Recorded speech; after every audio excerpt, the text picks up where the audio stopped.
ఓం శ్రీ సాయినాథాయ నమః. శ్రీ సమర్థ సద్గురు సాయినాథ్ మహారాజ్ కి జై. విష్ణుపంత్ బల్వంత్ రాయ్ అనే ఒక సాయిబాబా సమకాలీనటువంటి భక్తుల గురించి ఈరోజు మనం తెలుసుకుందాము. The glory of Shirdi Sai అనే సంచికలో అది 14/4/2016లో సాయి యొక్క వైభవం ఏ విధంగా ప్రచురితమైంది అని చెప్పేసి దానికోసం ఇప్పుడు మనం తెలుసుకుందాము. హరిశ్చంద్ర పితలే కుమారుడికి మోత్సవ్యాధి ఏ విధంగా నివారణ అయ్యిందో శ్రీ సాయి సచ్చరిత 26వ అధ్యాయంలో వివరింపబడి ఉంది. ఆ లీలలో బాబా హరిశ్చంద్రతో, బాపు, ఇంతకు ముందు నువ్వు నీకు 2 రూపాయలు ఇచ్చాను, ఇప్పుడు మరో 3 రూపాయలు ఇస్తున్నాను, వీటిని కూడా వాటితో పాటు ఉంచుకొని ప్రతిరోజు భక్తిగా పూజించుకో, అది నీకు ఎంతో మేలు చేస్తుంది అని చెప్పి ఆశీర్వదించారు. హరిశ్చంద్ర ఇంటికి తిరిగి వచ్చాక నేను షిరిడీ వెళ్ళడం ఇదే మొదటిసారి. మరి బాబా నాకు ఇంతకు ముందే 2 రూపాయలు ఇచ్చానని చెప్పారు. ఆయన మాటలు నాకు అర్థం కాలేదు అని తన తల్లికి చెప్పాడు. అప్పుడు ఆమె, నాయనా, నీ తండ్రికి శ్రీ స్వామి సమర్థ 2 రూపాయలు ఇచ్చారు, అదే బాబా అన్న మాటలోనే అర్థము అని వివరించింది.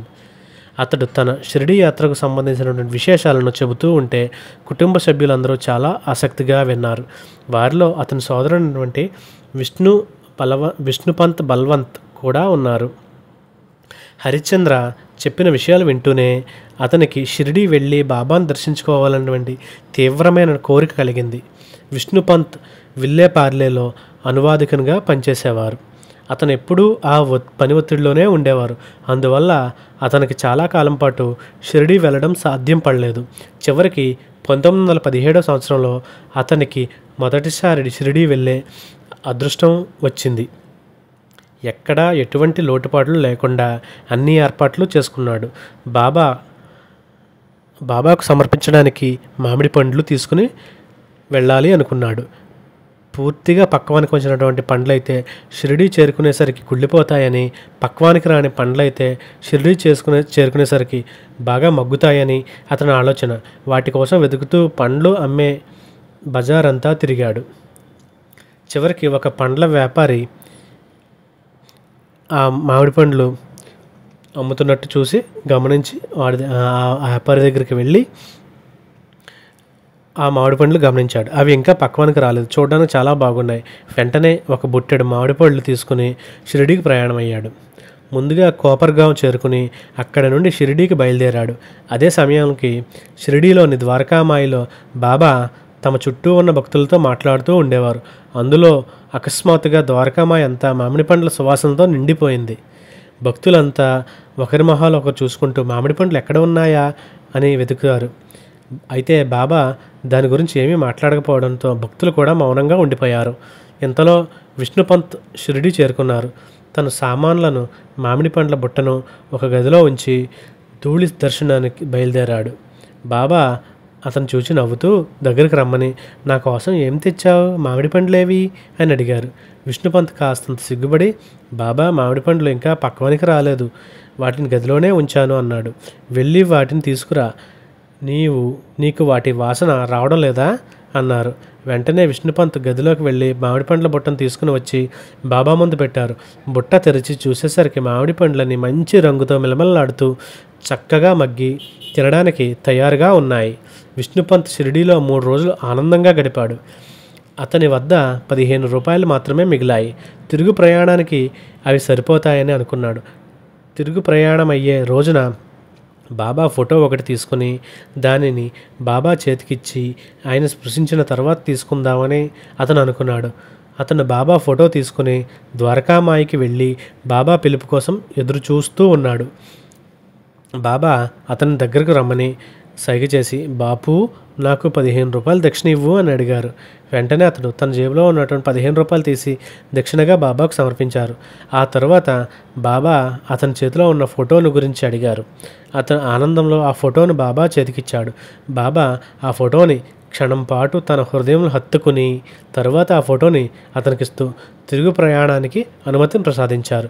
విష్ణుపంత్ పట్టలేని ఆనందంతో ఉన్నప్పటికీ కూడా పెద్ద సంశయంలో పడ్డాడు. తన వద్ద ఉన్నటువంటి 15 రూపాయలు బాబాకు దక్షిణగా ఇచ్చేశాను. ఇక తన వద్ద ఒక పైసా కూడా లేదు. ప్రయాణం ఎలా చేయాలబ్బా అని ఆలోచనలో సందిగ్ధంలో పడిపోయాడు. టాంగాలో వెళ్ళడానికి డబ్బులు లేనందున నడిచే కోపర్గాం వెళ్దామని నిర్ణయించుకున్నాడు. షిరిడీ నుండి బయలుదేరాడు. ఒక అర్ధ మైలు దూరం నడిచేసరికి ఒక టాంగా వచ్చి అతని ముందు ఆగింది. టాంగా తోలేవాడు విష్ణువంత్తో ఇలా ఇంత ఎండలో ఎందుకు నడుచుకుంటూ వెళ్తున్నారు? మిమ్మల్ని చూస్తే పల్లెటూరు వాళ్ళలా కనబడడం లేదే అన్నారు. నేను అనువాదకుడిని, నేను కోపర్గావ్ వెళుతున్నాను అని సమాధానం ఇచ్చాడు విష్ణుపంత్.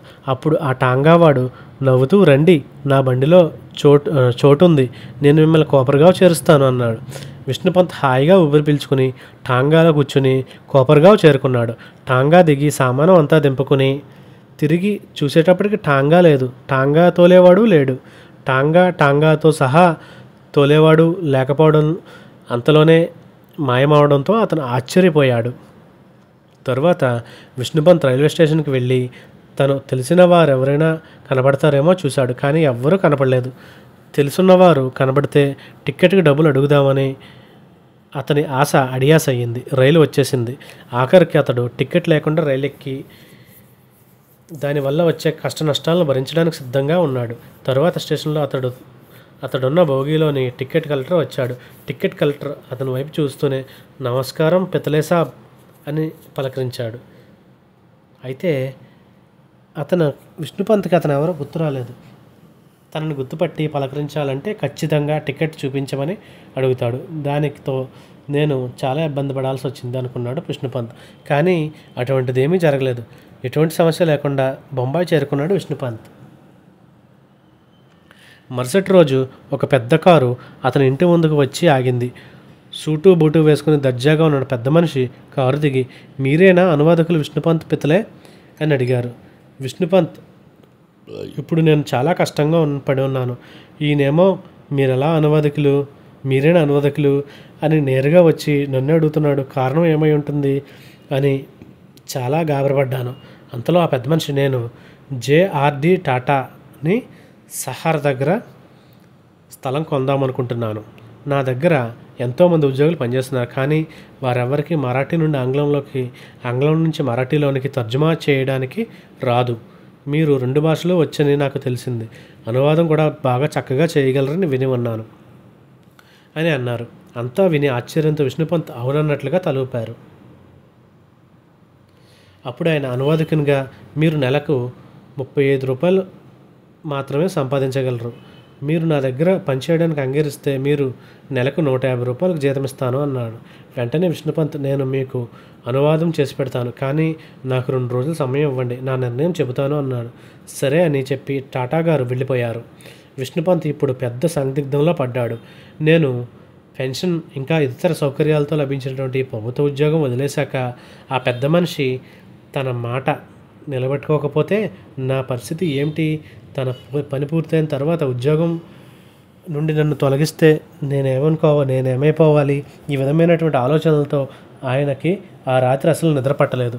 అప్పుడు అతనికి హఠాత్తుగా తను షిరిడీ నుండి తిరిగి ప్రయాణం అయ్యేటప్పుడు బాబా తన వద్ద మిగిలినటువంటి 15 రూపాయలు దక్షిణగా తీసుకొని దాని బదులుగా 10 రెట్లు ఆదాయం చూపిస్తాను అన్నారు అని తోచింది. 2 రోజుల తర్వాత టాటా గారి సెక్రటరీ అతని ఇంటికి వచ్చి ఉద్యోగం ఇస్తున్నట్లుగా నియామక పత్రం ఇచ్చి ఉద్యోగం గురించి అన్ని వివరాలు, జీతం ఇవ్వబడే ఇతర సౌకర్యాలు అన్నీ ఈ పత్రంలో ఉన్నాయని చెప్పారు. ఆ తర్వాత పత్రమే సూచించిన చోట సంతకం చేయమని చెప్పారు. బాబా తనను ఆశీర్వదించి ఇచ్చినటువంటి ఆయన ఫోటోకి నమస్కరించుకొని ఆ నియామక పత్రంపై సంతకం పెట్టాను. సాయి భక్తులందరూ ఇది చదివిన తర్వాత ఒక విషయం గమనించి ఉంటారు. విష్ణుపంత్ షిరిడీ వెళ్ళడం అదే మొదటిసారి. బాబా దక్షిణ అడగగానే మరొక ఆలోచన ఏమీ లేకుండా తన వద్ద ఉన్నటువంటి సొమ్మును బాబాకు అర్పించేశాడు. తిరిగి ప్రయాణానికి 1 పైసా కూడా లేదే, ఎటు వెళ్ళాలి అన్న విషయం కూడా ఆయన మనసులో కూడా రాలేదు. షిరిడీ నుండి కోపర్గాంకి నడుచుకుంటూ వెళ్ళడానికి సిద్ధపడ్డాడే తప్ప తన పరిస్థితిని ఎక్కడా బాధపడలేదు. ఆయన ప్రయాణానికి ఎటువంటి ఇబ్బంది కలగకుండా బాబానే చూసుకున్నారు. అతను ఇచ్చిన దక్షిణకి పంత్ భావించినట్లుగానే 10 రెట్లు జీతంతో కొత్తగా ఉద్యోగం వచ్చేలా అనుగ్రహించారు బాబా. బాబాపై అచంచలమైనటువంటి భక్తి ఉన్నవారికి బాబా ఎప్పుడూ తోడు నీడగా ఉంటారు అని ఈ కథ ద్వారా మనకు స్పష్టంగా అర్థమవుతుంది. అలాగే మనకు కూడా ఎప్పుడూ సదా తోడుగా ఉండేటువంటి బాబా మన లోటుపాట్లను ఎప్పుడూ తెలుసుకుని మనకి ఎటువంటి లోటు కలగకుండా ఏదైనా ఆపద వస్తే దాన్ని ఏ విధంగా ఎదుర్కోవాలి అన్న ఒక దారి కూడా బాబా చూపిస్తారు. ఆయన సర్వాంతర్యామి, అక్కడ గలడు ఇక్కడ అని సందేశం లేదు, ఎక్కడ చూసినా సరే మన బాబా కనిపిస్తారు. ఓం శ్రీ సాయినాథాయ నమః. శ్రీ సద్గురు సాయినాథ్ మహారాజ్ కీ జై. ఓం శ్రీ సాయిరామ్. శ్రీ సాయినాథాయ నమః. అలాగే బాబాకు సమకాలీనటువంటి భక్తుల్లో ఒకటువంటి వినాయక్ సీతారాం ఆయన యొక్క అనుభవాన్ని కూడా మనం విందాం. బాంద్రాలో ఉన్నటువంటి థానే ఫారెస్ట్ డివిజన్లో ఆఫీస్లో ఆ వినాయక్ సీతారాం అనేవారు హెడ్ క్లర్క్గా పనిచేస్తూ ఉండేవారు. ప్రతిరోజు ఆఫీస్కు ప్యాసింజర్ రైల్లో లోయర్లో పర్వేల్ నుండి బాంద్రాకు వెళ్తూ ఉండేవారు. ఆయన మాటల్లోనే మనం ఆయన కలిగిన అనుభవాలు మనం విందాం. బాంద్రాలోని నా స్నేహితులతో చాలామందితో కలిసి షిరిడీ వెళ్ళి సాయిబాబాను దర్శించుకుంటూ ఉండేవాడిని. షిరిడీ నుండి వచ్చేటప్పుడు వారి యొక్క ఉది ప్రసాదాన్ని ఇంకా ఇతర వస్తువులు తెస్తూ ఉండేవారు. అప్పుడప్పుడు నాకు ఊది ప్రసాదం ఇస్తూ ఉండేవారు. కొంతమంది నా నుదుటి మీద ఊది రాస్తూ ఉండేవారు. నేను దానికి అభ్యంతరం చెప్పకపోయినా కొంత ఈ అజ్ఞానం వల్ల నా ఉద్దేశం ప్రకారం నాకు వాటితో నమ్మకం లేదని చెప్పేవాడిని. బాబా నుండి పిలుపు వస్తే తప్ప నేను షిరిడీ వెళ్ళదలుచుకోలేదు. ఈ విధంగా చాలా రోజులు గడిచాయి. అనేక మంది భక్తులు షిరిడీ వెళ్ళి బాబాను దర్శించుకుని వర్ణించాక సఖ్యం కానటువంటి ఆయన లీలను చెప్పసాగుతూ ఉంటే నాకు చాలా ఆశ్చర్యం వేసింది.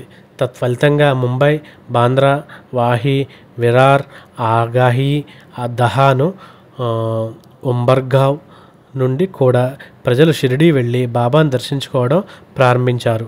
కానీ నేను మాత్రం బాబాను ప్రేరణ ఇస్తే తప్ప షిరిడీ వెళ్ళకూడదనే నా నిర్ణయానికి కట్టుబడి ఉన్నాను. ఇది కొద్ది రోజులు గడిచాయి. ఒకరోజు నా పనులన్నింటినీ పూర్తయిన తర్వాత నిద్రకు ఉపక్రమించాను. మొదటి రోజు గురువారం. ఆయన వేకుజామునే నాకు ఒక చెప్పనలవి కాని దివ్య దర్శనం కలిగింది. బాబాను దర్శించుకోవాలనే భావం కలిగి నిద్ర నుంచి మేల్కొన్నాను. ఉదయాన్నే టీ తాగి 8 గంటలకల్లా ఆఫీస్కి బయలుదేరాను. కొన్ని ముఖ్యమైన కాగితాల మీద బాస్ సంతకాలు తీసుకున్నాను. తర్వాత నేను ఆయన్ని షిరిడీ వెళ్తున్నానని సెలవు కావాలని అడిగాను. వెంటనే ఆయన అందుకు ఒప్పుకొని, సరే షిరిడీ వెళ్ళడానికి కాబట్టి నీకు 3-4 రోజులు సెలవు ఇస్తాను. నేను కూడా నాసిక్లో ఉన్న మా బంధువుల ఇంటికి వెళ్ళాలి. మనిద్దరం ఒకే రైల్లో వెళ్దామా అని అన్నారు.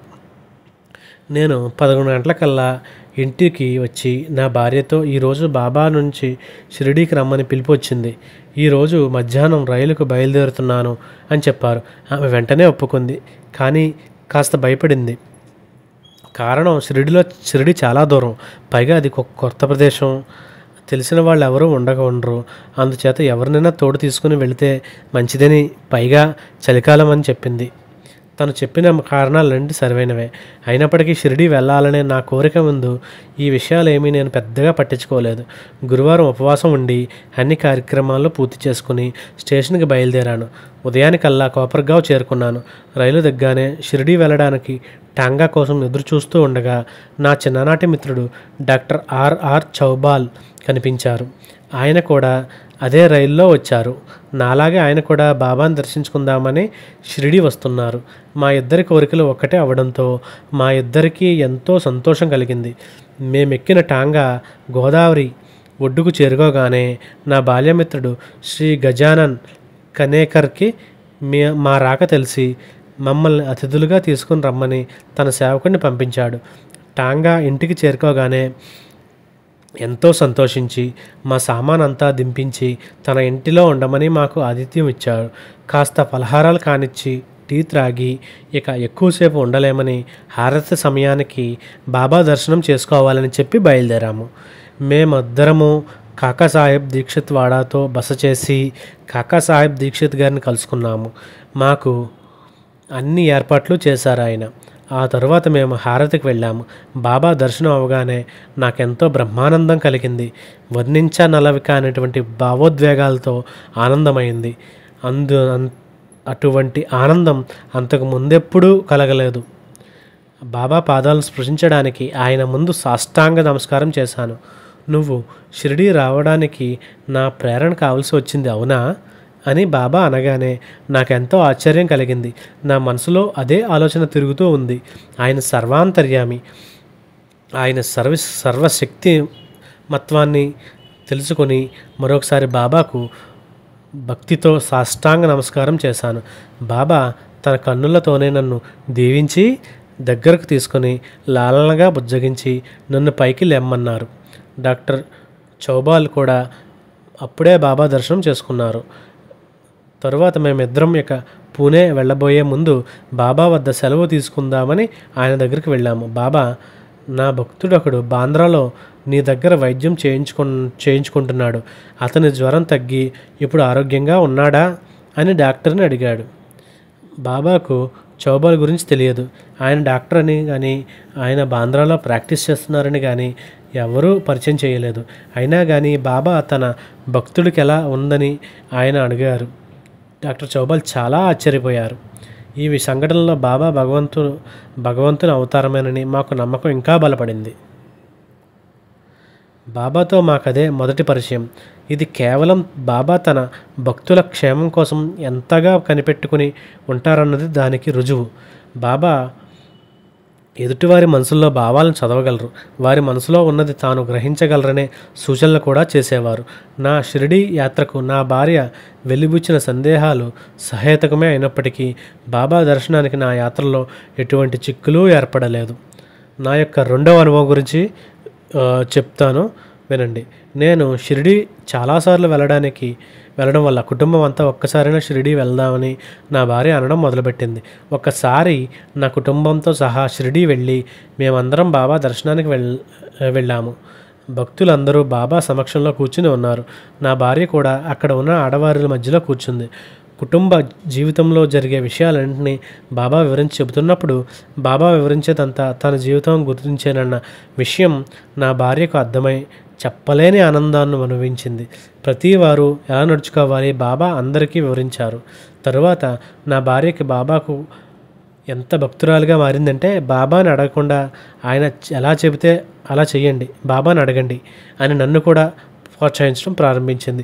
అందువల్ల ఒకసారి నేను నా కుమార్తె వివాహం గురించి బాబాని అడిగాను. నీ నిర్ణయం సరైనదే, అనుకున్న ప్రకారమే వివాహం జరుగుతుంది, అమ్మాయి కలకాలం సుఖంగా ఉంటుంది అని అన్నారు. అనుకున్న ప్రకారమే అమ్మాయి వివాహం అనుకున్న అబ్బాయితోనే జరిగి సుఖంగా సంసారం చేసుకుంటుంది. బాబా నా భార్య శిరస్సుపై చెయ్యి ఉంచి ఆశీర్వదించారు. నా భార్య ఆ సంఘటనని స్పష్టంగా ఎప్పుడూ గుర్తు చేసుకుంటూ ఉండేది. ఇకపోతే నా మూడవ అనుభవం గురించి చెప్తాను. నేను ఒకసారి పండరీపూర్లో పాండురంగని దర్శించుకొని అక్కడ నుండి షిరిడి వెళ్ళాను. పండరీపూర్లో మహాద్వారం వద్ద ఒక మిఠాయి దుకాణం ఉంది. నేను షిరిడి సాయి దర్శనానికి వెళ్తున్నాను. నీ దగ్గర మంచి రకం పాలకోవా ఉంటే పావుసేరిమ్మని అతన్ని అడిగాను. అతడు నాకు మంచి పాలకోవా ప్యాక్ చేసి ఇచ్చాడు. మరుసటి రోజు నేను షిరిడి వెళ్ళి బాబాను దర్శించుకున్నాను. అప్పుడు బాబా, ఈ పేడాలు పండరీపురం నుంచి నా కోసం తెచ్చావు కదా అన్నాడు. అవును బాబా, ఈ పాలకోవా మీకోసమే తెచ్చాను, మీరు వీటిని తీసుకోండి అని చెప్పేసి ఎంతో భక్తితో స్వీకరించాడు. మంచిది, వీటిని నా కోసం తెచ్చావు అని అంటూ 2 పేడాలు తీసుకున్నారు. మిగిలినవి నాకు తిరిగిస్తూ శ్రీ పాండురంగని ప్రసాదం అన్నారు. ఆ పేడాలు పండరీపూర్లో తీసుకొచ్చి బాబా చెప్పడంతో ఆయన సర్వాంతర్యామని గ్రహించి ఆయన భక్తుల మదిలో కోరికలను తీరుస్తారని నాకు అనుభవం అయింది. ఈ అనుభవంతో బాబా దివ్య స్వరూపం, ఆయన గురించినటువంటి ఆలోచనలు నాలో భక్తి భావాన్ని రోజు రోజుకు పెంచసాగాయి. ఓం శ్రీ సాయినాథాయ నమః. అలాగే ఆయన యొక్క 4వ అనుభవం గురించి మనకు చెప్తున్నారు. బాబా దర్శనానికి షిరిడి వెళ్ళినప్పుడల్లా ఏదో ఒక అద్భుతం జరుగుతూనే ఉంటుంది. 2-4 నెలలు ఒకసారి నేను షిరిడి వెళ్తూ ఉన్నా. నా ప్రయాణంలో ఎప్పుడూ ఎటువంటి అడ్డంకులు ఎదురలేదు. ఒకసారి నేను కీర్తిశేషులు శ్రీ నానాసాహెబ్ చందోర్కర్తో కలిసి షిరిడి వెళ్ళాను. కోపర్గావ్లోని దిగి గోదావరి నదిలో స్నానాధికాలు పూర్తి చేసి అక్కడ నుండి మేము నానాసాహెబ్ గారి బ్రాహ్మణుడు తయారు చేసిన టీ త్రాగి అక్కడి నుంచి బయలుదేరాము. నానాసాహెబ్ తనతో 5 సేర్ల పాలు తీసుకుని వచ్చారు. అక్కడ ముంబై నుండి వచ్చినటువంటి యాత్రికులు చాలామంది ఉన్నారు. వారు కూడా గోదావరిలో స్నానం చేసి వారందరికీ టీ ఇప్పించే పనిలో మునిగిపోయారు. ఈలోగా నానాసాహెబ్ అక్కడ ఉన్నటువంటి పిల్లలందరికీ పాలు ఇప్పించడం ప్రారంభించగానే అక్కడున్న స్త్రీలు, పిల్లలు అందరూ కలిసి చేసే అడావుడితో అంతా ఒక రణరంగంగా తయారైంది.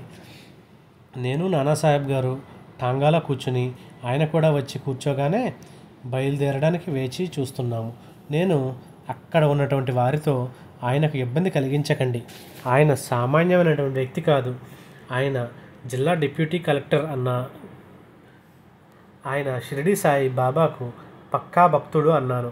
తరువాత మేమిద్దరము హారతి సమయానికి టాంగాలో షిరిడి చేరుకున్నాము. హారతి పూర్తయిన తర్వాత మేము బాబాకు సాష్టాంగ నమస్కారం చేశాము. బాబా నా వైపు చూసి, అయితే నానాసాహెబ్ పక్కా భక్తుడన్నమాట, మరి నీ సంగతి ఏమిటి, నువ్వు కచ్చా భక్తుడివా అని అడిగారు. గోదావరి నది ఒడ్డున అక్కడి యాత్రికులతో నేనన్న మాటలు గుర్తుకు వచ్చి చాలా ఆశ్చర్యం వేసింది. ప్రతి విషయంలోనూ బాబా తాను సర్వాంతర్యామినని, అందరి హృదయాల్లోనూ తానే నివసిస్తూనే ఉన్నానని ఆ కలిగే అనుభవాలను వివరిస్తూ ఉండేవారు. బాబా సర్వవ్యాప్తికతని స్పష్టం తెలియజేస్తుంది ఈ సంఘటన. తన భక్తులందరూ అహంకార రహితులుగా, ఎటువంటి దర్పం లేకుండా జీవితాన్ని గడిపేలా ఉండడం కోసం తనలోని అపారమైనటువంటి జ్ఞానాన్ని తన భక్తులకు పంచిపెట్టారు బాబా. సంత్ రామ్దేవ్ విష్ణుమూర్తిని ఆయన భక్తులు అందరూ అహంకార రహితులుగా ఉండేలా అనుగ్రహించమని ఏ విధంగా ప్రార్థించాడో అదేవిధంగా న్యాయబద్ధమైనటువంటి జీవితం గడపేదిగా బాబా తన భక్తులకు ప్రేమతో కథలను చెప్పేవారు. ఈ రోజు వరకు నేను శ్రీ సాయిబాబా దీవెనలు అనుభవిస్తూ ఈ జీవితాన్ని కొనసాగిస్తూనే ఉన్నాను. సంత్ తుకారాం చెప్పినట్లు, సాధు పుంగవుల చరణాలను ఒక్కసారి తాకితే చాలు, ఆ అహంకారం అనే బీజం మాడి మసైపోతుంది. సాధువుల పాదాల వద్ద మనం నమస్కారం ఉంచాలి. సంత్ తుకారాం రచించినటువంటి అభంగగాలో ఈ విధంగా చెప్పారు: చేతులు, పాదాలు గంధపు చెక్కతో తయారు కాబడిన శరీరంలో ఏ భాగము కూడా వాటికంటే తక్కువ కాదు. దీపానికి లోపల బయట చీకటి అనేది ఉండదు. చక్కెరకు లోపల బయట తీయదనం అనేది ఉంటుంది. ఈ విధంగానే ఒక వ్యక్తిలోని ఎటువంటి లోపాలు ఉండవు అని వినాయక్ సీతారాం మాల్కేకర్ ఆయన యొక్క అనుభవాలు మనతో పంచుకున్నారు. అలాగే ఆయన అనుభవాలు ఏ విధంగా అయితే పంచుకున్నారో అలాగే మనకు కూడా ఎన్నో అనుభవాలు జరిగి ఉంటాయి. మీ అనుభవాలు ఏమున్నాయో సాయిబాబాతో, అలాగే మీ జీవితంలో సాయిబాబా చేసినటువంటి అద్భుతాలు ఏ విధంగా ఉన్నాయో మాతో పంచుకోగలరని ఆశిస్తున్నాము. ఓం శ్రీ సాయిరామ్. శ్రీ సాయినాథాయ నమః.